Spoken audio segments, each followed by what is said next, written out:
মনে প্রাণে বিশ্বাস করেন যে দেশের 70% মানুষ কৃষক, তাদের ভাগ্য পরিবর্তন হলেই দেশের ভাগ্য পরিবর্তন হবে। তাদের অর্থনীতি পরিবর্তন হলেই দেশের অর্থনীতি পরিবর্তন হবে।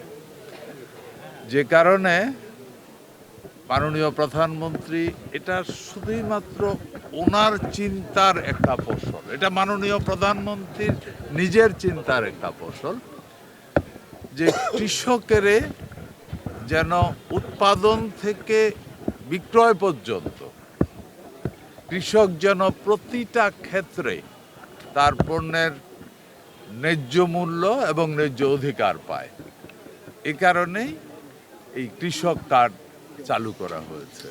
সো কালকের দিনটা ঐতিহাসিক দুই অর্থে, এক, বছরের প্রথম দিন এবং বাংলাদেশের প্রথম কৃষি কার্ড যে চালু হতে যাচ্ছে, এটা এই টাঙ্গাইলেই আনুষ্ঠানিকভাবে মাননীয় প্রধানমন্ত্রী উদ্বোধন করবেন। এই কারণে আগামীকাল টাঙ্গাইলের জন্য বা সারা বাংলাদেশের জন্য এটা একটা ঐতিহাসিক। যে কোনো কাজ শুরু করার পরে আমরা অনেক চিন্তা ভাবনা করে, অনেক হিসাব নিকাশ করেই এটা শুরু হয়েছে। তারপরেও প্র্যাকটিক্যালি ফিল্ডে যাওয়ার পর অনেক ভুলভ্রান্তি অথবা নতুন কিছু সংযোজন বিয়োজনের প্রশ্ন আসবে।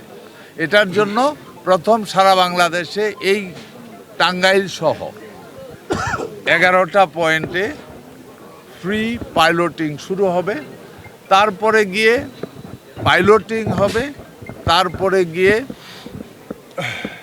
র্যান্ডমলি কার্ড দেওয়া শুরু হবে। পুরা প্রজেক্ট শেষ করতে আমরা আশা করছি আগামী 4 বছরের মধ্যে সারা বাংলাদেশে এই কার্ড বিতরণ শেষ হয়ে যাবে ইনশাআল্লাহ।